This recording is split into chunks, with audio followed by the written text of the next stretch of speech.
We're tethering her with her feeling the passage of time, with the texture of her emotions, with that film grain, with that old projector, with that journal, and that sound design. Beautiful. Oh, it's a great frame. Just look at the composition. Today I'm watching, reacting to, and breaking down the cinematic language of Castorice trailer, Epitaph from Honkai Star Rail. Star Rail has been fantastic since we covered the original videos. I'm curious about this character because we typically learn just enough about their backstory to kind of crack open that shell, which then intrigues us into going deeper in the story. So let's see what they do here. If you enjoy our time together, make sure to subscribe and check out some more of my cinematic breakdowns. Alright, Star Rail, Lore Masters. 406. The cabinets are overflowing with the unclaimed possessions of the dead. In the silence, I sift through the memories of the departed, as if they are my own. Funeral 562. I dreamed of a sea of flowers. So we'll stop it there. I love it so far. And she's clearly cataloging in a journal those who have passed away. What I love what they're doing is they're rooting us, they're anchoring us in her emotions, the passage of time with texture, with that organic, tangible feel. For example, we have that sound design. You can hear the scratching of the pen in the journal. It's a really visceral feeling that we've all heard and felt, and it brings you back to writing in a journal as a kid. What I like is they're also using, if you look here, An erasing river. old projector footage like you would in a silent film, right? They are my own. Isn't that fantastic? Funeral 506. The passage of time is being shown like that. It's kind of texture. Of the dead. In the silence. The silence, silent film, old projector, right? We're kind of tethering it to this old feeling, this rich feeling, and then exploring that as we go through. And I love how the time is moving very quickly. It reminds me of the Evelyn trailer that we covered in a different game, covering this passage of time. I dreamed very quickly. Of a sea of flowers, an erasing river coursing through it. Wow. Yet, all I can do is ferry the souls of the dead to the Beautiful. other side. And they're following her. 674. The war rages on, and death surges like a dark wave, chasing all who live.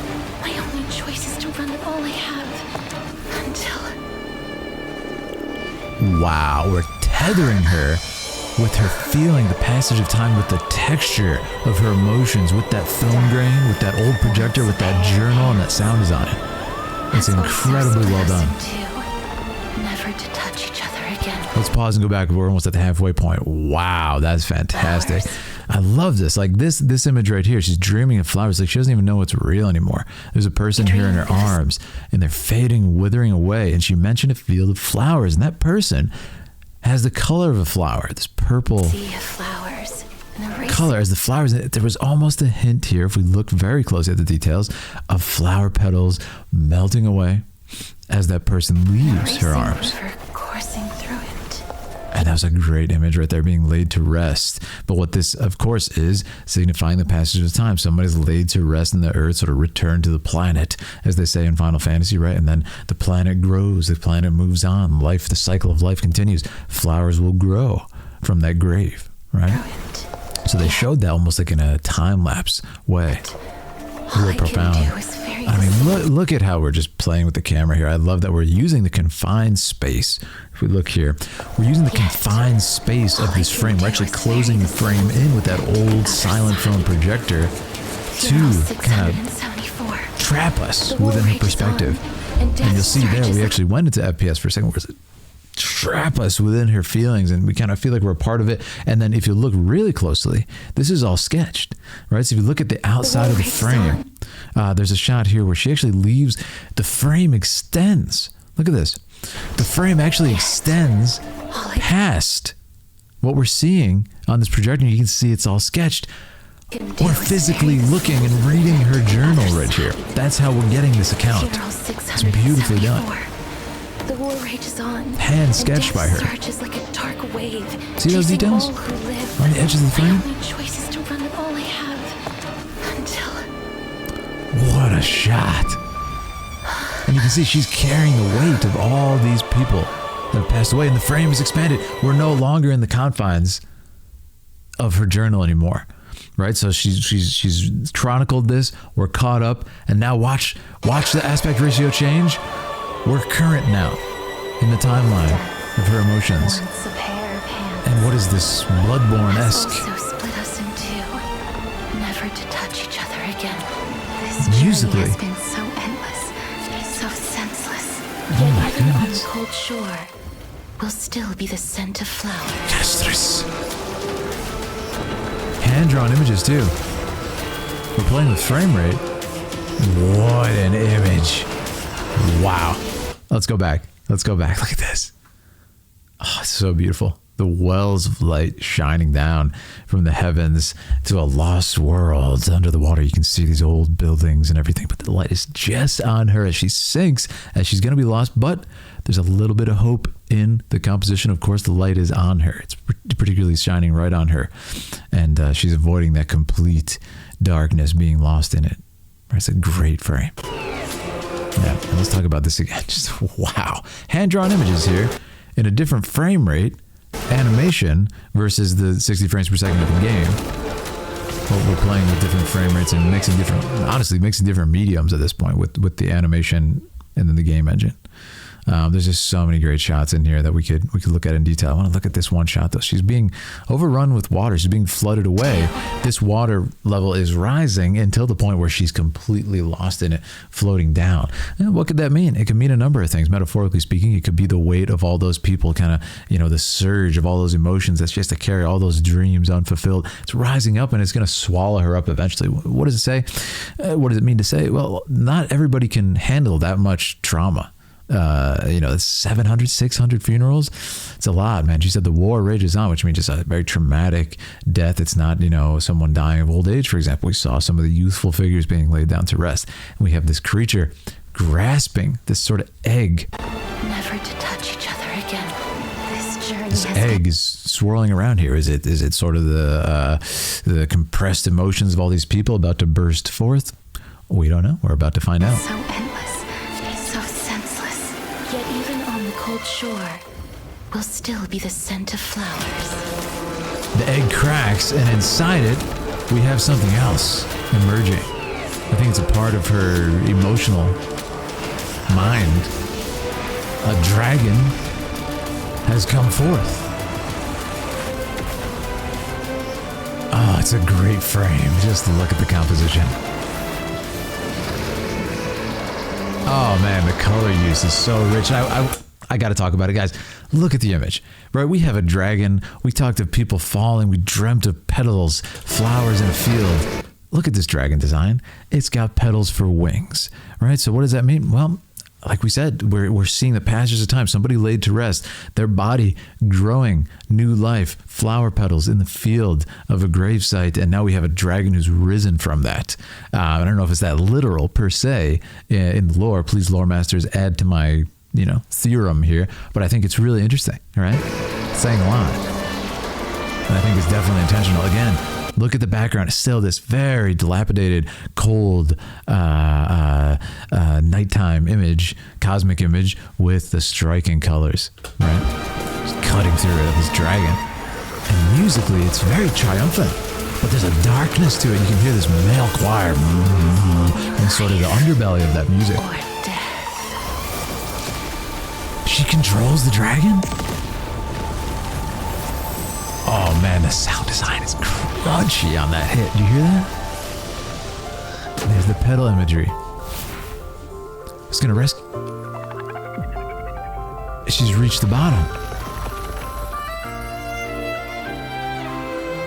A loving connection. That's who she laid to rest. Wait a second. That's one of the people she laid to rest. This is a loved one. Beautiful, beautiful strings. Enveloped in the spiral of the dragon, the spiral of life, rebirth of nature. The circle of life, if you will, ladies and gentlemen. I love how we've just gone, we're letting the music speak now. We don't need any more words. It's a twin. It's a twin sister, a twin brother. Yeah. Don't forget. Whoa. Don't forget. That's beautiful. And then I love how we went a good 30 seconds to a minute just musically speaking. Nothing. No dialogue needed. That entire backstory was inferred and it was shown, not told, which is classic rule. You hear it all the time, right? Show, don't tell. Very well done here. And if you pay attention, if you're someone who's got a, really, really paying attention to the art, you'll see in the beginning here, look at this. You can see hints of her sibling, her sister. It seems to be a twin sister from the sort of embryonic view we get there. It's very beautifully done. So yeah, let's look at a couple more of the shots I want to talk about, and I want to look back at the beginning and see how it kind of comes full circle. Lower masters, feel free to fill me in on what I might have missed. But if you're enjoying our time, like I said, subscribe, guys. We're going to continue to break these down, and as they come out, we're also playing Death Stranding, having a lot of fun. So subscribe, hop in Discord, and let me know if you agree with me on what I'm saying on this, because this is a deep one. There's a lot of stuff going on here. So going back to this, it's an egg, I believe is the original theory here, because you can actually see the dragon shape in it now, which is cool because it's subtle enough where you might not catch that in the first viewing. This is very Berserk, very Bloodborne, which is Bloodborne is very Berserk. You know what I mean? It's this kind of egg of the king, very Miura image. Has also split us in two, never to touch each other again. Split us in two, never to touch each other again. So we're talking again about this loved one, about this sibling split in two by the war. Again, I'm just going on what's said in this video, and that's what I love about these, treating them as short films. You really can get the scope of the message and how effectively they tell it by looking at it like this without seeing any other media. So it's fascinating. Yeah. These enemies that they're fighting, again, all I need to know is there was a war. I don't know who the enemies are. It's awesome. I see enemies on the battlefield. But what I like is like the water and the weight of all this is continually rising. She's sinking deeper into this sort of stupor, this just being lost within the depths of this, whether it's emotional metaphor, whether it's physical, it doesn't matter. In this case, her dragon sister, friend, is going to save her from that, and is going to dive down and as she's buried. I want to hear this musical section again at the end and really dive into some of the shots. That's another flower in the field imagery right here, right? Fantastically done. And the butterflies. I love the butterflies as well. Very naturalistic.